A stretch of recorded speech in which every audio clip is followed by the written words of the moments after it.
Et si, en une fraction de seconde, tout basculait? Un choc violent, une vie en danger, mais entre vous et le pire, un bouclier prêt à surgir, l'airbag. En moins de 30 millisecondes, il se déploie, il protège, il sauve. Mais alors comment une telle prouesse technologique est-elle possible? Accrochez-vous, on vous emmène au cœur de la technologie des airbags. Les voitures modernes sont bardées de capteurs et d'outils électroniques qui mesurent vos moindres faits et gestes. Concentrons-nous sur le système global de l'airbag qui se divise en 3 sous-systèmes: les capteurs, le calculateur et l'airbag. Les capteurs permettent de mesurer l'intensité du choc du véhicule et de le traduire en un signal électrique qui sera transmis au calculateur.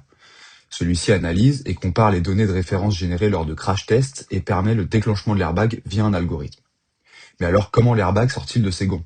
Lorsque les capteurs mesurent une décélération supérieure à 20 G, c'est-à-dire 20 fois la gravité terrestre, un courant électrique est généré dans un fil de cuivre qui est chauffé, par effet Joule jusqu'à 600 degrés localement.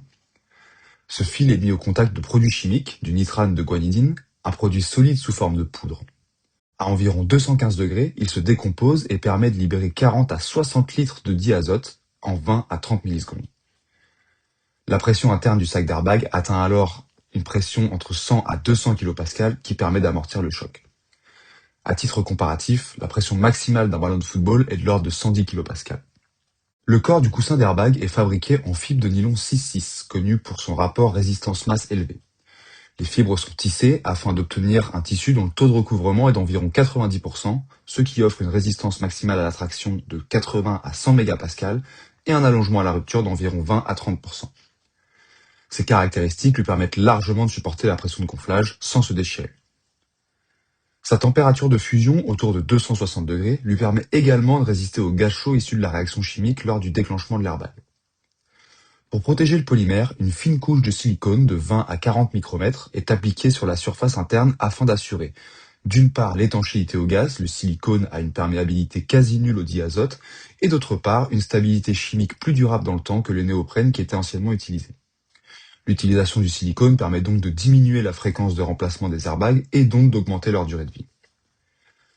Si les matériaux et réactions chimiques d'un airbag sont conçus pour protéger, une mauvaise maîtrise de leur stabilité peut avoir des conséquences dramatiques. C'est ce qu'a révélé le cas Takata, l'un des plus grands scandales de l'industrie automobile. Le fournisseur japonais utilisait un propulseur à base de nitrate d'ammonium, moins coûteux mais instable face à l'humidité et aux variations de température.